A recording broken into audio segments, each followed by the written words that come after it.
Hello, everybody. This is Gerald Celente. And once again, we are honored today to have with us a man of men, someone who knows the Constitution and the Bill of Rights like nobody else that I know. And if you could find anybody that knows it better than Judge Andrew Napolitano, please let me know. And each week, he talks about the Constitution and the Bill of Rights and how our rights have been robbed from us and continue to be lost. And Judge, thanks for being here today. You have another article that's coming out tomorrow, No Warrant, No Problem. And it's about how there used to be a thing called the Fourth Amendment. It seems to not exist anymore. Could you explain it, please? Well, the Fourth Amendment, thank you, Gerald, and thanks for the kind introduction. As people watching us now undoubtedly know, the Fourth Amendment was written to secure the right to privacy. It expressly guarantees that right and expressly says the government can only interfere with that right when it gets a search warrant based on probable cause of crime sworn to under oath to the judge who signs the warrant. So when the feds want to surveil us and they don't have evidence of crime, but they just have an insatiable attitude for information about us, here's what was revealed last week. Avril Haines, not well known to the public, but Joe Biden's director of national intelligence. She's the nominal boss of the 16 federal spying agencies that the government acknowledges, delivered a report to the Senate in which she revealed that her agencies regularly purchase data about us from the entities with which we are unwitting custodians. As an example, they want to know where I drove my truck in the past 2 weeks. They will go to General Motors and say, there's a computer chip in Judge Napolitano's truck. Download the computer chip and send us a bill. And General Motors will say, well, he voluntarily drove the truck. He's voluntarily telling us where the truck is going. So yeah, we'll give you that information. That is doing indirectly by buying it from a private entity what they could never do directly, getting a search warrant because they have no evidence of crime. So they do this in massive numbers. It's massive warrantless spying, from the manufacturer of your motor vehicle to your computer telecom, to your bank, to anybody else that has records about you. And she revealed it. Did anybody in the Congress complain? One senator, a hard lefty, who's very good on civil liberties. He's terrific on civil liberties and privacy. Senator Ron Wyden, the only one who complained. They should strip from the budgets of these intelligence agencies all funds to do this. They should fire and have prosecuted anybody who does this. It is a blatant violation of their oaths to uphold, protect, and defend the Constitution. Calling them intelligence agencies is an oxymoron. Yes, it is. They call themselves. I know we're going to talk later about Russian intel. They have coined this phrase going back to the post-World War II era, and they think they're the smartest people on the planet. What they have, of course, is dirt, personal baggage on members of Congress, so their budgets never decrease; they always increase. And what have they done? What? Tell me what great things these so-called intelligence agencies have accomplished. Oh, what did they do on 9/11? They were asleep at the switch when the country was attacked. What have they done? They spy on each other. It's games that they play. I've been asking my intel guys this week, does the CIA spy on President and Mrs. Biden in the White House? They don't want to answer that. These are guys that you and I know, like Phil Giraldi. They don't want to answer that.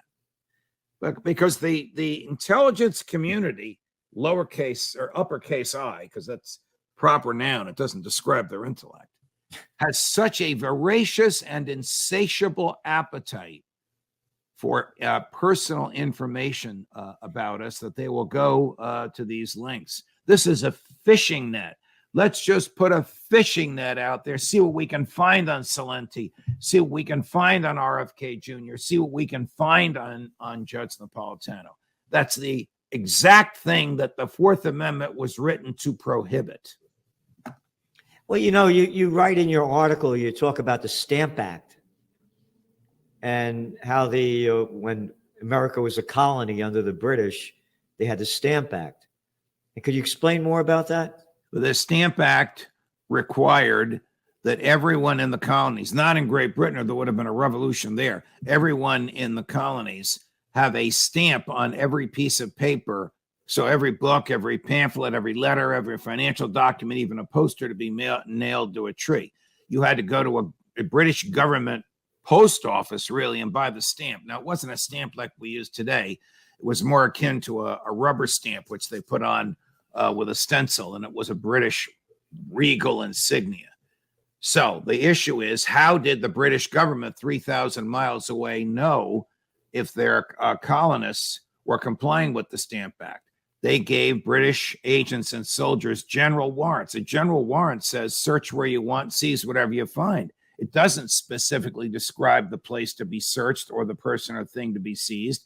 It isn't based on probable cause of crime. It's based on government need. What the hell kind of a standard is government need? Whatever the government wants, it'll claim it needs. The government wanted to get into the homes of the colonists under the pretext of looking for the stamps. What were they really looking for? They were looking for revolutionary materials so they could predict who was going to foment resistance to the king. A group of students at the College of New Jersey, which eventually became Princeton, did some math and figured out that it cost more to enforce the Stamp Act than was generated by sales of the stamp. Now, what kind of a revenue generating measure costs more than they bring in? One whose goal is not revenue, but whose goal is to get inside the colonists' homes. The Fourth Amendment was written to assure that that would never happen here. It's happening here digitally. So it's the Stamp Act 2.0. Yes, I didn't think of it that way. I could very well have entitled the piece the Stamp Act 2.0. You're exactly correct. So what has happened, as I see it, is that the United States has become the country that our founding fathers fought against. Yes. And it's the mentality of Great Britain, those lovely, lovely Brits who speak so properly, and the sun never set on the British Empire as they slaughtered millions of people around the world and stole whatever they wanted and killed whoever they wanted to. But Exactly you have to right. say it properly. And that's become America. What's your Yes. favorite war? You like the Vietnam War? No, I like the Iraq War. I like the second Iraq War better than the first Iraq War. I like the Afghan War. How about the Libyan War? Hey, about that Yugoslavian War? What Yugoslavian War? Oh, you mean when NATO, under Bill Clinton, attacked Yugoslavia and destroyed the place? Oh, forget that. Don't even talk about that. Oh, how about Assad has to go? Oh, we only killed, about 700,000 Syrian people have died since Barack Obama said Assad has to go. We become the country that our founding fathers have fought against. They've robbed us of our rights every week. Every week, you are writing about how they've robbed our constitutional rights. So when Jefferson and company coined the phrase taxation without representation is tyranny, do you know what the highest tax rate was collectively, because it wasn't on income, imposed by the Brits on the colonists? No. 3%. Today, if you lived in New York City and made a good income, it would be about 59%. Yeah, and that's something. Well, 3% was enough for a bloody revolution. What is 59% enough for? Yeah. Wow. You're exactly right. We have become the country from which we rebelled. Yep. Far worse, far less freedom, far more confiscatory taxes, far heavier and intrusive government than Jefferson and Madison could ever have imagined. Look what they did with the COVID war crap. Correct. Close down your business. I'm the governor. I'll tell you what to do. Look at that little piece of crap you got over there, that little Murphy boy. Oh, where did he come from? The Goldman Sachs gang? Yep. Oh, Yep. yeah. How about that arrogant little boy we had over here, Andy Cuomo? I'm a daddy's boy. I'm renaming the Tappan Zee Bridge after my daddy. Close your business down. I'll tell you what to do. Yes, sir. I'm going to tell you, Judge. You know what's happened in America? There's no fight. The people have lost their fight. They're not fighters. Well, somebody who's willing to fight on all of this is giving Joe Biden and company sleepless nights, and that's Bobby Kennedy Jr. He's now up to 26% of Democrats, and that's before Joe tripped and fell and claimed he fell on a sandbag, which wasn't there.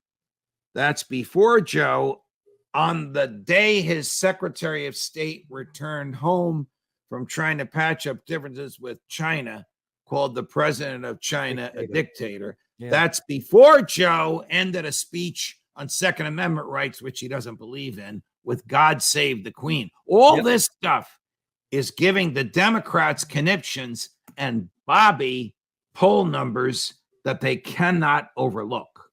Well, you know me. I was the first guy to call it. I said yes, that you were. Would be RFK Jr. and Judge Andrew Napolitano for vice president. I said that going back to what, November of last year? Yes, you did. In those days, you could only whisper it to me. Now we talk about it openly. I said on the air a number of times. No, it's like there's videos of me saying it over and over again. Right. You know, Judge, you were talking about Joe Biden before.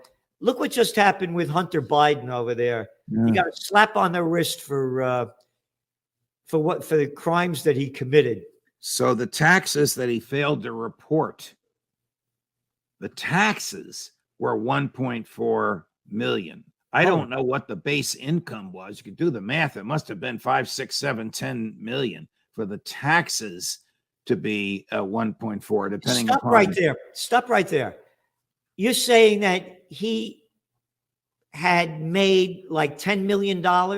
Well, I don't know the number, but whatever that number is, the IRS calculated based on his pattern in the past of his deductions, whether he has legitimate business deductions or not, that his tax bill would be 1.4. So he still owes the taxes, but the rest was a slap on the wrist. He pleads. Well, let's stop at the taxes. How does this guy earn that kind of money?